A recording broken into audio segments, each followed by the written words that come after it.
The incident that occurred on January 7th, 2023 in Memphis, Tennessee, reignited long-standing discussions about the problems of police violence and the need for law enforcement reforms in the United States. The focus of attention turned out to be a 29-year-old black man named Tyree Nichols, who was brutally beaten by 5 police officers while stopping his car. Despite the prompt actions of the Memphis Police Department, including the dismissal of all 5 employees, as well as their subsequent arrest, mass protests could not be avoided. This tragic case has reignited discussions about how the police interact with citizens, especially with representatives of the African American community, and how necessary reform of the police system in the country is. Against the background of this event, social movements calling for the fight against systemic racism and police brutality have intensified. Activists, human rights defenders, and ordinary citizens demand justice, asking, why do such incidents continue to occur despite numerous promises of reform? Nichols's death was the last straw for many people who have long been concerned. The law enforcement agencies in the United States are often involved in incidents involving the use of excessive force, especially against minorities. This case was no exception. After the release of the videos of Tyree Nichols' beating, a public outcry was inevitable. The footage, which captures the actions of the police, caused shock and outrage across the country, prompting many to take to the streets demanding justice. At the same time, the Nichols case has once again raised long overdue questions about what should be done to prevent similar tragedies in the future, and what law enforcement reform should be. January 7th, 2023, 8:24 p.m., the beginning of the incident. That evening, Tyree Nichols was driving his car down one of the streets of Memphis. According to police, the reason for stopping the car was an alleged violation of traffic rules. The police claimed that Nichols was driving aggressively and dangerously, posing a threat to other road users. However, these statements later turned out to be in doubt, since the videos from surveillance cameras and police chest cameras did not show clear violations that could justify such drastic actions on the part of the police. When Nichols was stopped, several police officers who worked in a special crime-fighting unit called Scorpion approached his car. These officers, whose tasks included patrolling areas with high criminal activity, were trained to respond quickly and use force if necessary. However, as subsequent events have shown, the use of force in this case turned out to be excessive and unjustified. 8:25 p.m. The first attempt at detention. The police demanded that Nichols get out of the car. According to witnesses, and according to the data from the video cameras, Tyree first tried to understand why he was stopped, asking questions to the officers. He was calm but clearly confused by the aggressive actions of the police. In response to his questions, the police, judging by the videos, began to behave more and more harshly. They tried to pull Nichols out of the car using physical force. 8:28 p.m. Nichols' escape. At this stage, Nichols, fearing for his life, made an attempt to escape. He managed to escape from the hands of the police and briefly escaped from them. However, he was soon overtaken again. This moment became a key moment in the development of the incident. Police officers began a pursuit, and Tyree, eager to avoid further violence, fled, trying to find shelter. However, his escape did not last long. 8:30 p.m. The second attempt at detention and the beginning of the beating. To have seen the video say it shows the officers viciously beating the 29-year-old father. The police caught up with Nichols on one of the neighboring streets. As the video footage from the scene showed, it was at this moment that the police actions crossed all acceptable boundaries. The officers began brutally beating Nichols using rubber batons, fists, and legs. The video of the strikes shows that Nichols did not pose a threat, did not resist, and begged for an end to the violence, uttering phrases such as, "I just want to go home," and "please stop." Despite Nichols' pleas and his apparent inability to resist, the police continued to hit him. One of the officers, according to the investigation, used pepper spray and then a taser. However, Even after that, the beating continued. Tyree screamed for help and repeatedly called for his mother, which only emphasized his despair and fear for his life. 8:36 p.m. Medical call. After Nichols stopped moving, the police finally stopped beating him. The videos show that Tyree was in extremely serious condition at the time. The officers called an ambulance, but for a long time they did not actively try to help the victim. Tyree was lying on the ground while the police, as can be seen on the recordings, discussed what had happened among themselves, showing no concern for the young man's condition. 9:02 p.m. Nichols's hospitalization. Paramedics arrived at the scene 20 minutes after the call.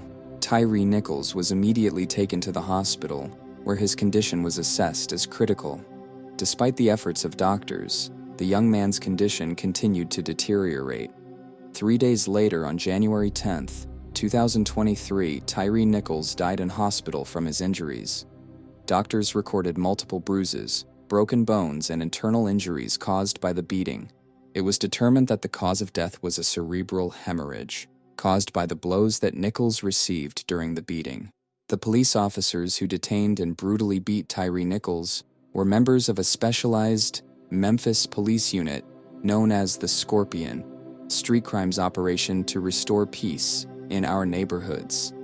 This unit was established in 2021 as a response to the growing crime rate in the city. The main purpose of the Scorpion was to combat violent crimes and drug trafficking in areas with a high level of criminal activity. This unit consisted of specially selected employees who were trained in rapid response and work in difficult situations. The unit's tasks included patrolling areas known for frequent crimes, as well as making arrests at locations where potential threats were recorded. The Scorpion operated with increased efficiency, which allowed the police to use more aggressive methods of work. However, these methods, as it soon became clear, often led to excessive use of force, which happened in the case of Tyree Nichols. Immediately after the incident involving Nichols became widely publicized, the Memphis Police Department responded quickly.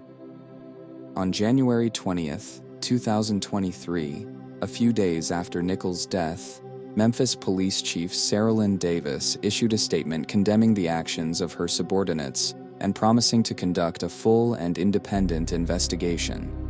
The chief of police expressed her condolences to the family of Tyree Nichols and stressed that the behavior of the officers did not meet the standards imposed on police officers. "What we saw in the videos cannot be justified," Saralyn Davis said at a press conference. "We will seek justice, and those responsible for this tragic incident will be held accountable." In her speech, the police chief mentioned the need to review the working methods of the Scorpion unit and expressed her willingness to take steps to ensure that such cases do not happen again. On January 25, 2023, the 5 police officers involved in the beating of Nichols were fired. They turned out to be Demetrius Haley, Emmett Martin III, Justin Smith, Desmond Mills, and Tadarius Bean. All 5 officers were African American, which added an additional layer to the discussion of racism and the use of force in law enforcement, as such incidents are often associated with racial conflicts. The police chief noted that the dismissal of these officers is not the only step. It was decided to completely disband the Scorpion unit. This decision was a recognition that the working methods of this unit did not meet the expectations of society, and that police brutality must be eradicated at all levels. This unit was created with good intentions, but eventually led to a tragedy. "We cannot allow such incidents to occur in the future," Davis said, "and therefore we are disbanding Scorpion with immediate effect." The disbandment of this unit was welcomed by activists and human rights defenders, although many of them continued to insist on deeper reforms in the police structure. 5 fired Memphis police officers are now facing second-degree murder and other charges for the death of Tyree Nichols. After the videos of Tyree Nichols' beating became public, the Memphis prosecutor's office immediately launched a criminal investigation into the 5 police officers involved in the incident. On January 26, 2023, the charges against them were officially announced. Each of them was charged with second-degree murder, which implies intentionally causing death without prior intent. In addition, they were charged with aggravated kidnapping, official abuse, and unlawful use of force. Tennessee District Attorney Steve Mulroy said at a press conference, "The actions of these police officers did not just violate the law, they violated the public's trust in law enforcement. We will seek a full investigation and a fair trial." He also stressed that the Nichols case is considered a priority, and the prosecutor's office will do everything possible to ensure that those responsible are punished. All 5 policemen who appeared in the dock had different degrees of experience and service experience in law enforcement agencies. Demetrius Haley, who played a key role in the arrest of Nichols, was hired by the Memphis Police in 2020. He had previously been involved in a human rights violation incident when he worked for the Department of Corrections, but the case did not go to court at that time. Emmett Martin III, who has served since 2018, has established himself as a reliable employee, although in the past he has received complaints about excessive use of force during arrests. Justin Smith, who joined the police in 2018, also attracted attention for his harsh working methods, but before the incident with Tyree Nichols, he was not subjected to serious disciplinary measures. Desmond Mills and Tadarius Bean, both of whom had about 2 years of police experience, had not appeared in high-profile cases before this case, and were considered ordinary patrolmen with good service characteristics. Despite the differences in their service experience, in the context of this case, all 5 accused police officers were placed under one charge: criminal abuse of official authority and the use of force, resulting in the death of a detainee. Shortly after the charges were filed, the police were arrested, but all 5 almost immediately released on bail, set at $250,000 to $350,000, depending on the degree of alleged guilt of each. This fact caused a negative reaction among the public, and especially from the Nichols family, who felt that in this way the police avoided immediate punishment. The lawyers of the accused began to actively defend their wards. One of the main arguments of the defense was that the actions of the police officers were caused by the desire to prevent the threat that, in their opinion, Tyree Nichols represented. The defense insisted that the police acted under stress and threat, and Nichols' escape could be perceived as an attempt to resist or evade justice. Attorneys for 2 of them spoke after charges were filed. No one is guilty until a jury says they're guilty. One of the lawyers representing Justin Smith said, "Our client acted within his position and followed orders. He could not have foreseen that his actions would lead to such a tragic outcome." The defense also tried to present the officer's actions as accidental and unintentional, arguing that it was an overreaction to the situation, but not premeditated murder. Nevertheless, the prosecutor's office insisted that the actions of the police were far from accidental. The prosecution relied on video recordings, which clearly show how officers used force against Nichols, even when he no longer posed any threat and was clearly in a helpless state. Prosecutors stressed that the officers did not make any attempts to provide first aid to the victim after the beating, which further increased the severity of the charges. The charges and the subsequent trial attracted the attention not only of the Memphis public, but also of the entire country. Many viewed the case as another example of systemic violence in law enforcement, despite the fact that the accused police officers themselves were African American. This fact, however, did not mitigate criticism of the police in general. Human rights movements, such as Black Lives Matter, actively participated in court hearings and held rallies demanding full punishment for all those responsible. Tyree Nichols' family was also actively involved in the process.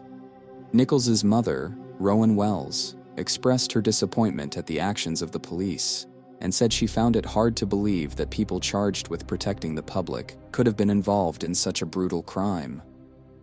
"They ruined our lives. My son did not deserve such a death," "And I want those responsible to answer for their actions," she said at one of the hearings. The trial of the 5 policemen promises to be long and difficult, as both sides will present numerous evidences and testimonies. The legal proceedings are expected to last several months, and the public will continue to follow the case, demanding justice for Tyree Nichols and his family. Other cities around the country are preparing for protests. As soon as the information about Tyree Nichols' death became known to the general public, Memphis, and then other cities across America, were swept by a wave of protests. Outrage at the brutal actions of the police came to the fore, caused both by video recordings from the scene and the obvious disproportionality of the force used. The protests began in Memphis the very next day, after the prosecutor's office announced the charges against the police, and soon spread to other major U.S. cities: New York, Los Angeles, Washington, and Chicago. Many protesters carried placards reading, "Justice for Tyree," and "Stop Police Violence," and chanted slogans of the Black Lives Matter movement.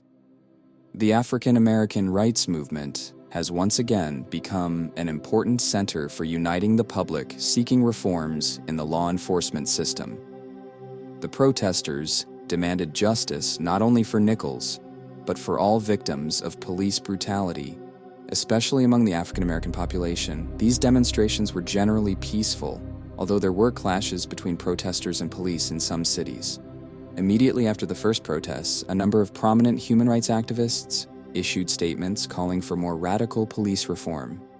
One of the leading civil rights activists, the Reverend Al Sharpton, delivered an emotional speech at a rally in Memphis in which he accused the police of systematically violating the rights of African Americans. He noted, "Tyree Nichols is not an accident, but part of a broader problem. We need to change the system that allows incidents like this to happen over and over again." Other leaders of public opinion did not stand aside either. Pastor Johnny Little, representing the Memphis Coalition for Justice, also spoke at the rally and called on authorities to conduct not only an investigation into the Nichols case, but also a national audit of the work of all police departments, including Scorpion and similar rapid response teams in other cities. In his opinion, such units often act too harshly and with impunity, which leads to tragedies like the Nichols incident. Over the following weeks, the protests gained momentum, reaching beyond Memphis and attracting the attention of the international community. In New York and Washington, thousands of people took to the streets calling for an immediate end to police brutality. These actions have attracted the attention of the world's media, as well as human rights organizations such as Amnesty International and Human Rights Watch. Representatives of these organizations made statements condemning the actions of the American police and demanding large-scale reforms. International support was also expressed in solidarity actions in countries such as the United Kingdom, Germany, and Canada. Rallies were held in London and Berlin, where participants held posters with images of Tyree Nichols and demanded justice for victims of police violence around the world. These protests highlighted that the problem of police brutality is not unique to the United States, and many see it as a global problem. This was wrong. This was criminal. The mayor of Memphis, Jim Strickland, and police chief Sarah Lynn Davis quickly responded to public discontent by making public statements designed to calm the unrest. Strickland acknowledged that the police actions against Nichols were unacceptable and demanded a comprehensive review of all police departments in the city. He also promised that the city will make every effort to ensure that such incidents do not happen again. Sarah Lynn Davis, for her part, stressed that the police department is fully cooperating with the prosecutor's office and is doing everything possible to ensure transparency of the investigation. "We understand the anger and indignation of the citizens. This incident not only destroyed the lives of many people, but also undermined the credibility of the police. We must return this trust," she said. However, for many protesters, these steps were not enough. In a number of cities, protests did not stop. and demands for police reform continued to sound louder. Activists and human rights defenders insisted that dismissals and prosecution of individual police officers alone were not enough. Deeper reforms aimed at eliminating systemic problems in law enforcement agencies were needed. The protests sparked by the murder of Tyree Nichols have further intensified discussions about the need to reform police departments in the United States. Some politicians, such as Senator Cory Booker and Congresswoman Ayanna Pressley, have launched initiatives for national reforms aimed at limiting the use of force by the police and increasing accountability for misconduct. At the Tennessee state level, work has also begun on reforms. State lawmakers have proposed new laws that include requiring all police officers to wear chest cameras, as well as increasing transparency in investigations involving the use of force. These initiatives were welcomed by activists, but also criticized by some law enforcement officials, who argued that such measures could complicate the work of the police. The Tyree Nichols case has become a symbol for those who demand changes in the U.S. police system. His death once again showed that the issue of police violence remains one of the most painful topics in American society, and solving this problem requires significant efforts at all levels, from local to federal. The problem of police reform in the United States has a long and complicated history. Despite partial successes, such as the introduction of CCTV cameras and de-escalation programs, serious obstacles remain. These problems are caused not only by the structure of the system itself, but also by political, financial, and social factors. One of the main reasons for the ongoing cases of police brutality is the lack of transparency in incident investigations. Even if police officers wear chest cameras, recordings can often be hidden or not used as evidence if it is not beneficial for police protection. The lack of clear and strict standards leads to the fact that many cases of police misconduct do not receive proper legal assessment. Police unions are another major obstacle to reform. They exert strong pressure on the authorities to protect employees from the serious consequences of their actions. Trade unions often seek to ensure that dismissed or convicted police officers can return to service, which reduces confidence in the reforms in the justice process itself. In the Tyree Nichols case, although 5 police officers were fired and charged, unions continue to protect the interests of their members, which causes concern among human rights activists. The problem of racial bias in the police remains one of the main factors causing public discontent. Even in multiracial units, as in the case of Scorpio, there are elements of violence against African Americans and other minorities. Studies show that African Americans are much more likely to face aggression and the use of force during arrests, which is confirmed by statistics and testimonies from different cities in the United States. Despite the difficulties, some U.S. cities have made significant strides in police reform. Camden, New Jersey, is one of the most striking examples. After the disbanding of the police department and its restoration on new principles, the city managed to significantly reduce the level of crime and complaints against police actions. Police officers have become part of the community they work with, which has helped restore the trust of citizens. In Seattle, where de-escalation programs are being actively implemented, the number of cases of the use of force has significantly decreased. Police officers in this city receive special training aimed at peaceful conflict resolution and working with people in stressful or unstable conditions. At the federal level, the most notable initiative is the George Floyd Police Justice Act, which aims to introduce national standards for the use of force, create a database to track police offenses, and ban strangulation techniques. Despite the support of many legislators, the adoption of this law has been delayed due to political polarization and strong resistance from police unions.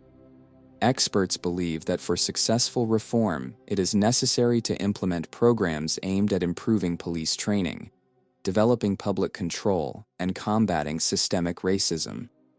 Local initiatives, like those in Camden and Seattle, can set an example for the whole country if they receive broader support. The Tyree Nichols case has once again demonstrated the need for fundamental reforms in the U.S. law enforcement system. Although local initiatives such as the introduction of cameras and de-escalation programs have shown successful results, reform at the national level still faces political and financial difficulties. To prevent such tragedies, it is necessary to adopt uniform national standards for the use of force, expansion of training programs for police officers to de-escalate conflicts, increasing the role of public organizations in policing. The future of law enforcement reform will depend on the ability to overcome these challenges and restore public confidence in the police.